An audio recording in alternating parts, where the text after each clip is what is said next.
భర్త: కాంతం, ఇవాళ ఆఫీస్లో కాస్త వర్క్ ఎక్కువ చేయాల్సి వచ్చింది.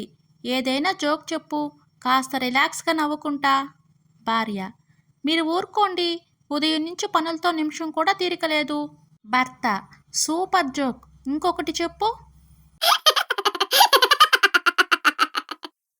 భార్య: ఏమండి, మీరు నాకు నగలు కొనకపోతే ఒక టైం మిషన్ కొనివ్వండి.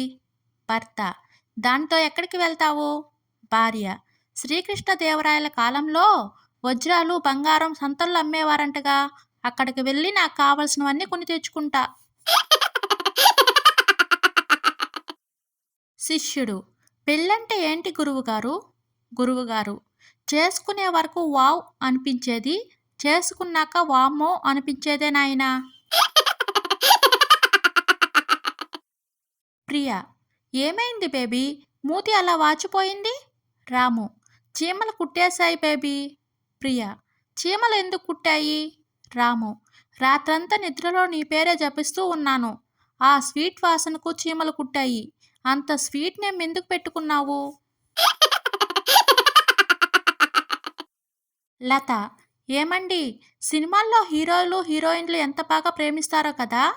కిరణ్: అవును, వాళ్ళని ప్రేమించడానికి నిర్మాతలు కోట్ల రూపాయలు ఇస్తారు.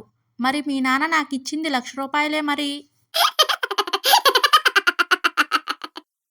సరళ: ఏంటి వదినా, ఈ మధ్య మీ ఇంట్లో నుంచి గొడవలు ఏమీ వినిపించడం లేదు? కవిత: ఇది వరకు నాకు కోపం వస్తే ఆయనతో గొడవ పడేదాన్ని, కానీ ఇప్పుడు కోపం వస్తే ఆయన క్రెడిట్ కార్డ్ తీసుకుని షాపింగ్కి వెళ్ళిపోతున్నాను.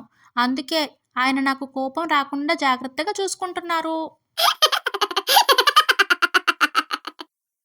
చింటూ: అమ్మా, నా ఇయర్ బడ్స్ ఎక్కడైనా చూసావా?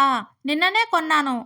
తల్లి: అవి ఏంటో తెలియదు కానీ కొత్త చెవిటి మిషన్ అనుకుని మీ తాత తీసుకెళ్ళాడు.